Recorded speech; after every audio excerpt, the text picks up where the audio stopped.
میرے حضور نے ارشاد فرمایا جب کوئی شخص فوت ہو جاتا ہے تو اس کا جو سلسلہ اعمال ہے منقطع ہو جاتا ہے، عمل کے کھاتے کلوز ہو جاتے ہیں، لیکن فرمایا 3 سلسلے ایسے ہیں جو ختم نہیں ہوتے، 3 کھاتے ایسے ہیں جو جاری رہتے ہیں۔ اللہ اکبر۔ سب سے پہلے صدقہ جاریہ، دوسری بات میرے حضور نے ارشاد فرمایا علم جس سے لوگ نفع پائیں۔ اللہ اکبر۔ علم کسی کو سکھا دیا، وہ تسلسل باقی رہے۔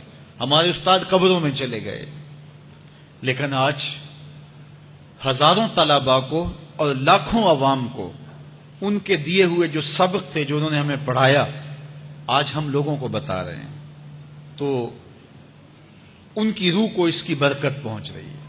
پھر یہ ان کے استاد، پھر ان کے استاد۔ تو علم نافع یہ کبھی بھی کھاتے کلوز نہیں ہوتے۔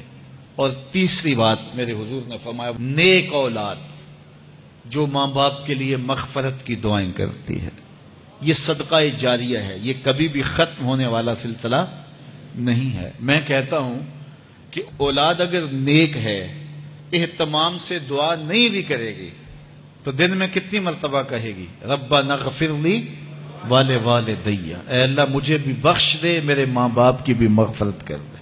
ایک شخص کے 5 بیٹے ہیں، 4 بیٹیاں ہیں، 3 بیٹے ہیں، 4 بیٹیاں ہیں، تو اب سارے نمازی ہیں، تو روزانہ 5 نمازوں میں کتنی مرتبہ ربنا اغفر لی والدی۔ تو اولاد والدین کے لیے اسپیشل دعا کرتی ہے جو ہے وہ نماز کے اندر، اور اگر اولاد صالح نہیں ہے تو نماز کے اندر دعا کرنا تو دور کی بات ہے، چونکہ وہ نماز نہیں پڑھتی، صالح نہیں ہے، تو دعا کیا کرنی ہے۔ ایسی اولادوں کو بھی میں جانتا ہوں جنہوں نے اپنی سکی ماں کا جنازہ نہیں پڑھا، سکے باپ کا جنازہ نہیں پڑھا۔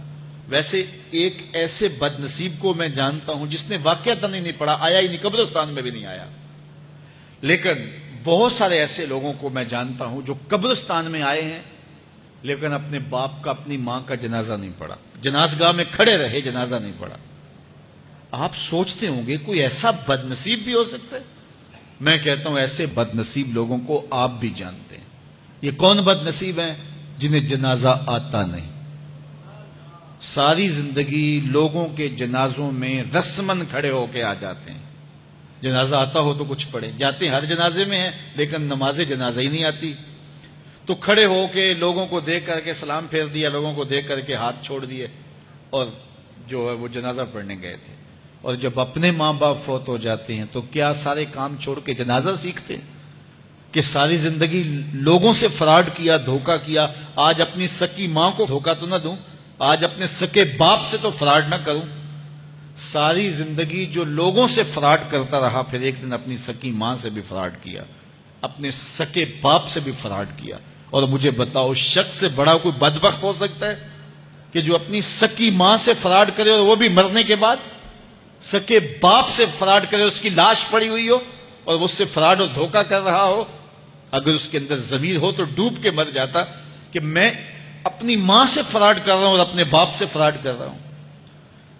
تو یہ کتنی بڑی بد نصیبی ہے کسی اولاد کی اور کسی ماں باپ کی بھی کہ اس کی اولاد بھی اس کے لیے جنازہ پڑھنے کی صلاحیت نہیں رکھتی ہے۔ اور وہ کتنے خوش نصیب ماں باپ ہیں جن کا جنازہ خود اولاد پڑھاتی ہے۔ اتنی صلاحیت اور اس قدر اللہ نے ان کو خیر کی توفیق دی ہے کہ وہ خود اس قابل ہے اور اس منصب پہ ہے کہ وہ اپنے ماں باپ کا خود جنازہ پڑھائے۔ کوئی جنازہ پڑھائے بڑی برکت ہے، لیکن جس خلوص سے بیٹا دعا کر سکتا ہے کوئی اور تو نہیں کر سکتا ہے۔ تو اپنی اولادوں کو نماز جنازہ سکھاؤ، اپنی اولادوں کو دین سکھاؤ، یہ عادی بن جائیں نماز کے، تاکہ بعد از انتقال دعاؤں کے سلسلے جاری رہیں۔ جو شخص روزانہ اپنے والدین کے لیے مغفرت کی دعا مانگے، والدین زندہ ہوں تب بھی، فوت ہو گئے ہوں تب بھی، علماء فرماتے ہیں ساری زندگی اس کے رزق میں بے برکتی نہیں آ سکتی۔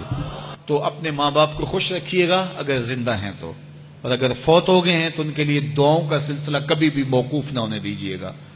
5 گانا نمازوں میں تو دعا چلتی ہی رہتی ہے، اس کے علاوہ بھی دعا مانگے۔ اللہ آپ کو، مجھے، سب کو اپنی رحمتوں کے سائے میں رکھے، ہم سب کے ماں باپ کی مغفرت فرمائے۔